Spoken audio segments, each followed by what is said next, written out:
Passerelle d'Europe parce qu'on est soucieux de tendre des passerelles entre notre travail de lecteur, d'accompagnateur, d'écrivain, vers le public, vers les différents publics, lecteurs, auditeurs, auxquels on peut adresser ce travail-là. On a, Marie-Hélène Caroff et moi, ce rapport à la littérature. On est toujours mu par des textes. On se dit, tiens, cet auteur nous parle, a écrit dans une langue qui nous touche. Partant de cette émotion-là, on a envie d'accueillir cet auteur.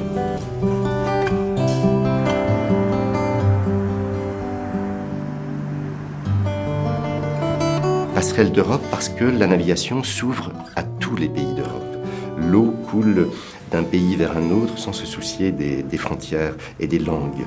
Les écrivains qui nous intéressent sont aussi des écrivains traduits en français, mais qui viennent de tout horizon géographique.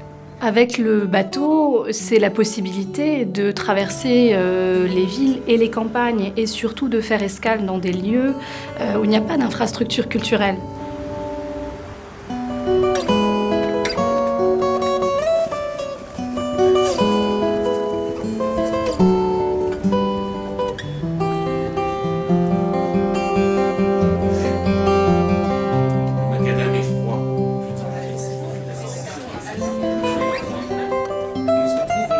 L'idée, c'est aussi de créer des liens avec les libraires, avec des festivals qui font déjà un travail sur le terrain permanent. Donc on mène des actions pédagogiques au sein des établissements scolaires qui se situent le long des voies d'eau. Et c'est là tout l'intérêt aussi de la navigation, c'est qu'elle permet d'inventer des escales et des rencontres publiques différentes les unes des autres. Ce qui est absolument fascinant dans un projet de résidence fluviale, ce qui m'est tout de suite venu à l'esprit, c'est de pouvoir être réellement en mouvement.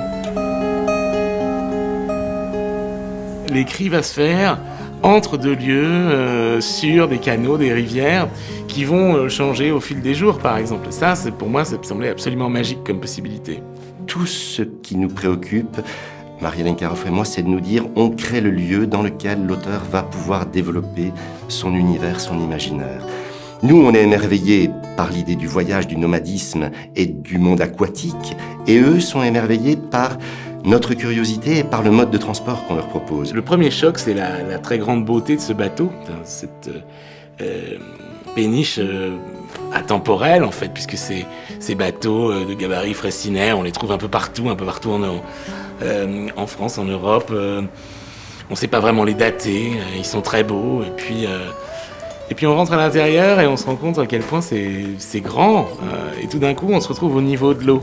Et ça, c'est une perspective qu'on n'a pratiquement jamais. Là, on voyait Namur d'une façon tout à fait différente. On explore la notion de paysage et de ce qu'il y a autour de soi. J'ai fait l'expérience de l'écriture dans un train, et donc déjà d'une écriture en mouvement, parce que j'ai écrit dans le transsibérien pendant une semaine. Et je pense que le rythme d'une péniche, enfin tel que j'ai pu en faire l'expérience, de la navigation est complètement différent. D'abord parce que c'est beaucoup plus lent. Et puis il y a quand même cette unité, cette continuité qui est celle de l'eau, de l'élément liquide, qui lui reste du début à la fin. Et ensuite, au fil de l'eau, l'expérience de la navigation, d'abord on s'habitue au mouvement du bateau, on s'habitue à ses bruits, à ses rythmes, au bruit de la rivière contre la coque, aux différents amarrages, pontages, au moment des écluses. Et donc on développe, même si ça n'a pas duré très longtemps cette navigation, mais quand même une certaine familiarité avec l'élément dans lequel on se trouve. La passerelle d'Europe nous est venue aussi par cette réalité physique qu'on est à bord d'un bateau, très souvent à la passerelle.